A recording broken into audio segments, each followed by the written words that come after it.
Shalom and welcome once again to another episode of Elders of GMS, giving all praises to Yahweh B'Shem Yahweh Shai. Today's topic is entitled Understanding Spirits and Demons.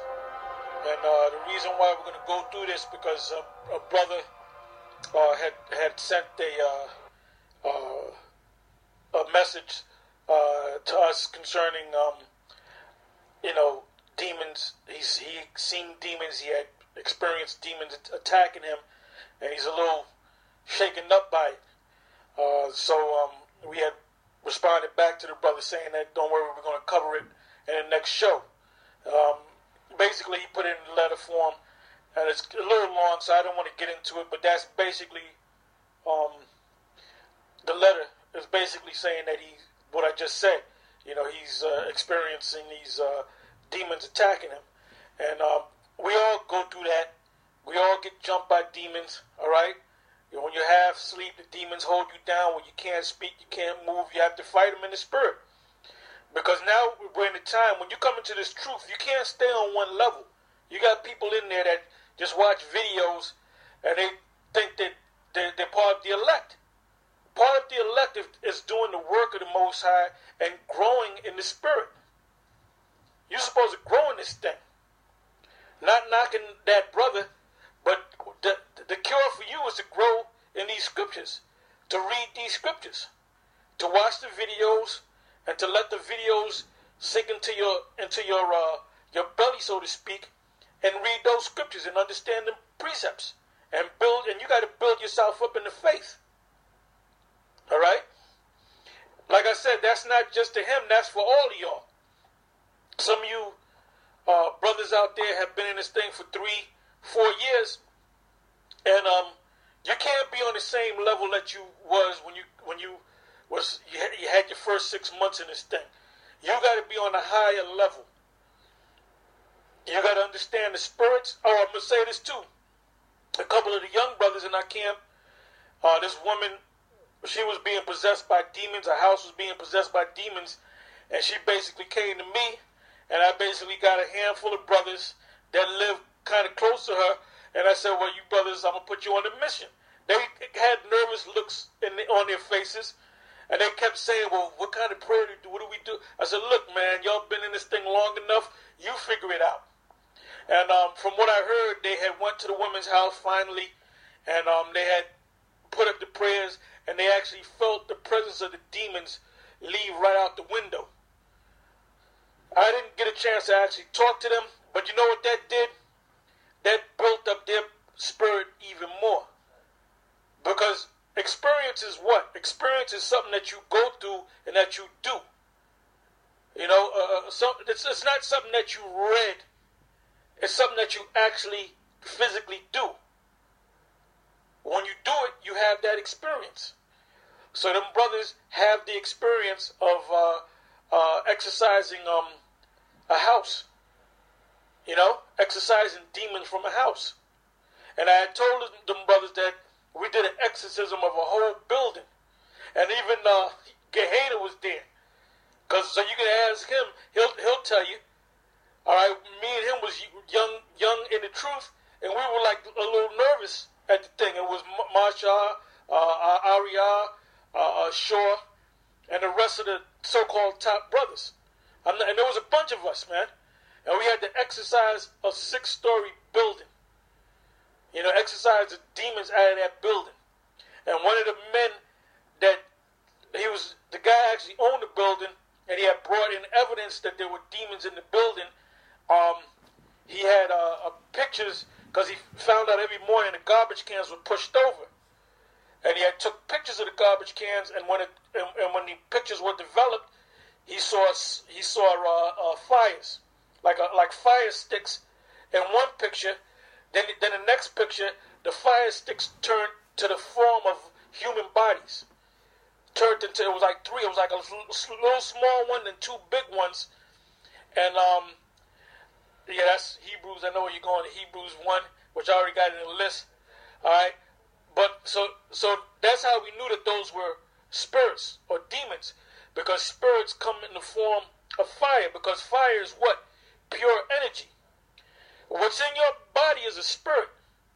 So why should you be afraid of other spirits? You're a spirit. But see, being in Esau's system, they don't teach you about that. You ever hear of a thing called, they haven't spoken on this in a while, but I know back years ago, there was cases of a thing called human combustion, is it called? Spontaneous human combustion. Matter of fact, key that up. Now, you know what? What happens is a person could be walking down the street and all of a sudden he just catches on fire. Then they investigate the death and they find out nobody put a match to him. There was no gas on him. He just caught on fire and just burnt to death. Well, basically, the spirit that's in your body is a fire. Matter of fact, give me that anyway since we're on it. Hebrews 1, because we're gonna read it again. And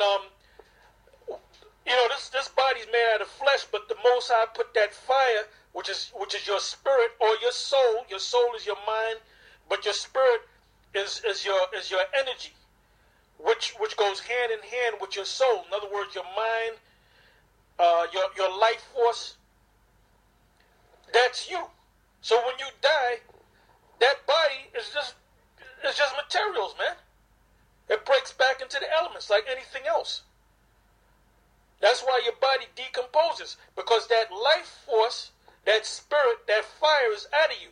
And what happens is the Most High puts that spirit in your body, which is a fire, and he I don't know how he does it, but that's beyond my comprehension. What he does is he contains that fire within your fleshly body. Now, what he can do is he can say, you know what? I'm going to release that fire. I'm going to release that element that protects your body from that fire. And that's why you experience a thing called spontaneous human combustion. All right? All right, I'm going to let the brother read on it. He just looked it up. See, you're not going to get this on the General, he got a new name, General Gonorrhea. You're not going to get that because the man's not deep. All right? That's right. That's why he didn't answer no phone calls this past Monday. And I'm going to say this too. If he decides to go back to answering phone calls, make sure you be there to call his show. Make sure all you GMS brothers that like to call his show, call his show. Yep. This is from Wikipedia, entitled Spontaneous Human Combustion. It says spontaneous human combustion, SHC, describes reported cases of the burning of a living human body without an apparent external source of ignition. There have been about 200 cited cases worldwide over a period of around 300 years. Wow, that's something. Yeah. That's something. 200 cases in 300 years. Yep. So that doesn't happen every day. It's a rare occurrence. It says there are also many hypotheses which attempt to explain the various cases of human spontaneous combustion. Number one is paranormal explanations. Example given, a ghost or divine intervention. Another divine intervention is the Most High. The Most High, what I say? The Most High opens up takes that element, that filter, and just let you burn out. Yep. That's all he does. Go ahead. Natural explanations based on an unknown and otherwise unobserved phenomenon. Example given, production of abnormally concentrated gas or raised levels of blood alcohol cause spontaneous ignition. Natural explanations that involved an external source of ignition. Example given, the victim dropped a cigarette. Excuse me. Objections to natural explanations typically refer to the degree of burning of the body with respect to its surroundings. Indeed, one of the common markers of a case of SHC is that the body or part of it suffered an extraordinarily large degree of burning with surroundings or lower limbs comparatively undamaged.